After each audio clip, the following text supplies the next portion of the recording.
Eh bien, bonjour François, bonjour tout le monde, bienvenue dans mon garage. Aujourd'hui, j'aimerais ça vous parler de thermodynamique. Non, sans farce, on ne fera pas un cours de physique aujourd'hui. Je vais vous faire ça plus en résumé, en abrégé, pour comprendre un petit peu comment est-ce qu'une patinoire ça fonctionne et en même temps comment est-ce qu'on peut arriver à sauver de l'énergie dans des cas comme par exemple celui-ci que François tu as présenté tout à l'heure, c'est-à-dire le confinement qu'on devra avoir pendant plusieurs jours et l'état de la patinoire, c'est-à-dire que personne qui utilise la patinoire et pour le curling, et ça coûte très cher une patinoire à garder en état, donc à pouvoir faire fonctionner les compresseurs pour garder la glace à la bonne température, etc., alors qu'il n'y a personne dedans qui l'utilise et qui paye les frais pour pouvoir faire tout ça. Donc, on va essayer ensemble de trouver quelques idées pour, je dirais que ça coûte moins cher tout ça, et en même temps, pour le faire, il faut quand même comprendre comment ça fonctionne une patinoire. Alors, on va parler un petit peu de thermodynamique, mais faites-vous en pas, on va le faire en abrégé. Alors, j'ai avec moi ici un petit montage qui va vous montrer un petit peu comment ça fonctionne. Il faut savoir qu'une patinoire, quand on fait fonctionner les compresseurs, qu'est-ce qu'on fait? On prend de l'eau qu'il y a sur l'air de glace, la zone de glace, si on peut dire, et on va en enlever sa chaleur et l'envoyer à l'extérieur. OK? Donc, c'est pour ça qu'il y a des gros compresseurs et à l'extérieur, il y a des ventilateurs avec des échangeurs de chaleur qu'on appelle. Donc, qu'est-ce qu'on fait? C'est qu'on prend la chaleur qu'il y a dans l'eau, qui n'est pas encore sous forme de glace, on l'enlève pour descendre sa température, l'amener sous forme de glace, et on l'envoie ailleurs. Donc, c'est pour ça qu'il y a les serpentins, les tuyaux dans la patinoire qui, avec des gaz comprimés, vont réussir, des détentes de gaz, des gaz comprimés, vont réussir à aller chercher la chaleur qu'il y a là, l'envoyer ailleurs à travers les tuyaux et l'envoyer justement dehors à l'extérieur. Durant l'été, on prend la chaleur qu'il y a dans la glace, dans l'eau, on l'envoie à l'extérieur, il fait encore plus chaud, c'est pas plus grave que ça. Durant l'hiver, on prend encore la même chose, on prend la chaleur qu'il y a dans l'eau, on en fait de la glace et on l'envoie à l'extérieur. Où est-ce qu'il fait déjà froid? Et là, pourquoi je dis été, hiver?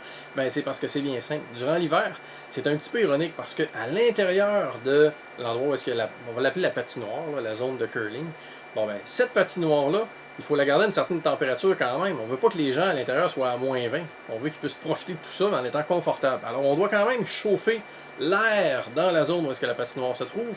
Mais ironiquement, on veut que la zone de glace, elle soit froide pour garder la glace. Alors, on chauffe et on refroidit en même temps. Ça coûte très cher faire ça. Mais là, étant donné que c'est le COVID, il n'y aura personne à la patinoire. Donc, on n'aura peut-être pas besoin de garder ce confort-là. Donc, l'air ambiant, qu'on garde peut-être à, je ne sais pas, 10 degrés, quelque chose comme ça, eh bien, on n'aura peut-être pas besoin de le garder à 10 degrés. On va peut-être le descendre de quelques degrés, histoire de sauver des sous. Parce qu'il faut savoir que quand on chauffe l'air qu'il y a dans la zone de la patinoire, cette air-là, elle chauffe aussi la glace. Et donc, demande encore plus d'énergie au compresseur pour extirper encore plus de chaleur, parce que la chaleur qui est apportée à la glace, la seule chaleur qui est apportée à la glace durant l'hiver, c'est la chaleur de l'air ambiant qui sert à chauffer la pièce. Donc, alors qu'à dehors, il fait -20. C'est un petit peu ironique, mais on a besoin de compresseurs pour pouvoir refroidir de l'eau, alors que dehors, il fait déjà froid et tout est glacé. Mais étant donné qu'on va avoir du confort à l'intérieur, on va avoir un contrôle de tout ça, et puis de refroidir de l'eau pour avoir de la glace. On veut avoir en même temps de l'air chaud au-dessus. Donc, on fait deux travaux qui sont un petit peu en opposition, puis ça coûte très cher à faire. Alors, si on peut réduire la chaleur de l'air au-dessus dans la patinoire, eh bien, on va peut-être réussir à sauver. Et même l'éclairage.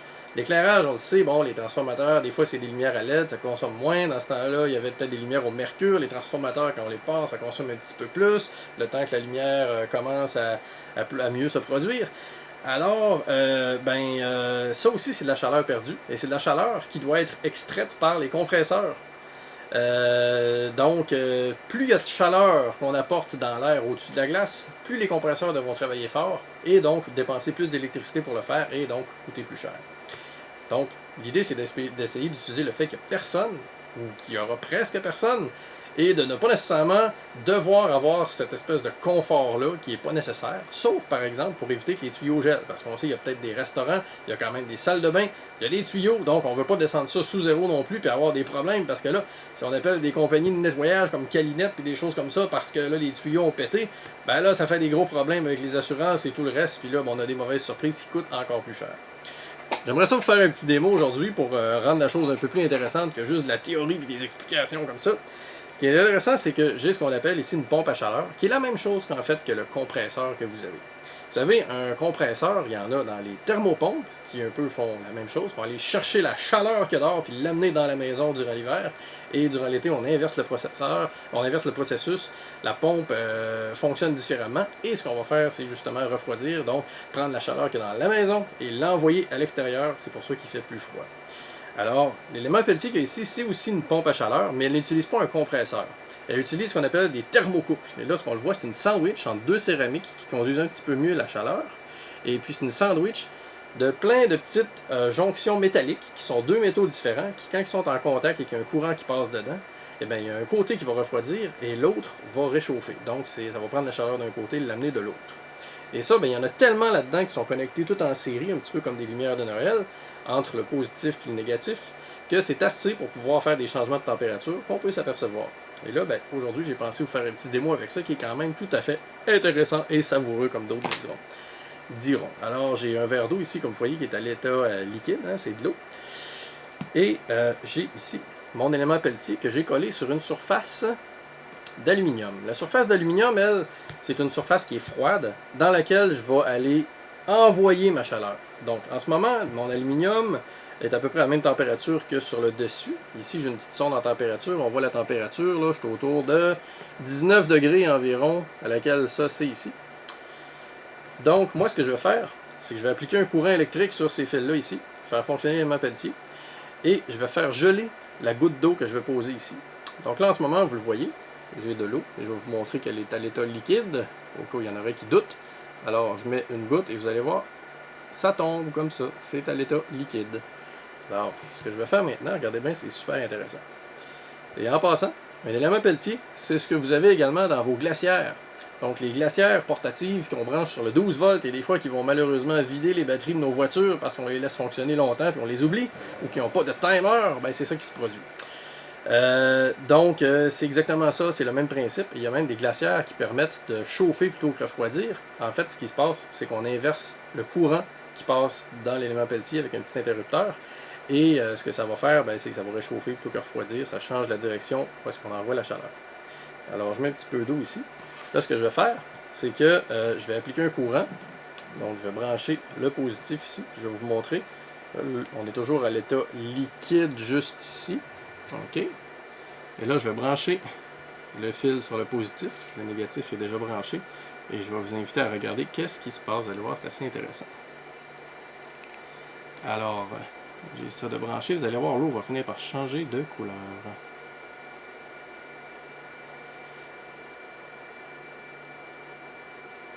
Là, je le fais fonctionner vraiment à pleine puissance. Je vais le peser un petit peu pour qu'il réussisse à mieux faire un contact et perdre sa chaleur. Comme ça. Et là, étrangement, on dirait que c'est en glace. Et oui, c'est en glace. Voilà. Alors, je peux vous le montrer en grattant avec ce petit X-Acto ici. Vous voyez. Regardez, j'ai de la glace sur le bout ici. Alors, j'ai, avec succès, réussi à prendre la chaleur qu'il y avait dans cette eau-là, sur la goutte d'eau, et l'envoyer de l'autre côté. Et comme vous pouvez voir, la température a baissé. Je suis rendu à moins 0.2. Et là, je suis en train de réchauffer tranquillement à moins 1.5. Ça continue de refroidir, en fait. Moins 1.9. Donc, ma sonde de température lit effectivement que je suis sous zéro. Alors, ce que j'ai fait, c'est que j'ai pris la chaleur qu'il y avait sur cette goutte d'eau-là, ou la surface entière de l'élément Peltier, et je l'ai envoyé dans ce bloc d'aluminium ici. Donc le bloc d'aluminium, il devait être peut-être à 20 degrés ou quelque chose comme ça, et là il est rendu à 21 ou 22, quelque chose comme ça. Donc j'ai envoyé la chaleur qu'il y avait sur le dessus, en dessous. J'ai effectivement, avec succès, fait fonctionner cette pompe à chaleur qu'on appelle un élément Peltier. Peltier qui vient probablement du monsieur qui a découvert l'effet Peltier avec des jonctions thermocouples. Alors sur ça, j'espère que ça vous a intéressé et mieux fait comprendre comment est-ce qu'une pompe à chaleur fonctionne et en même temps comprendre, quand vous allez voir votre patinoire, vous allez mieux comprendre un petit peu qu'est-ce qui se passe. Vous allez comprendre que dans le fond, de l'eau, tant qu'elle n'est pas gelée, elle a de la chaleur dedans et même que de l'eau qui est à moins 200 degrés Celsius, elle a de la chaleur, parce qu'elle n'est pas à moins 201 degrés Celsius.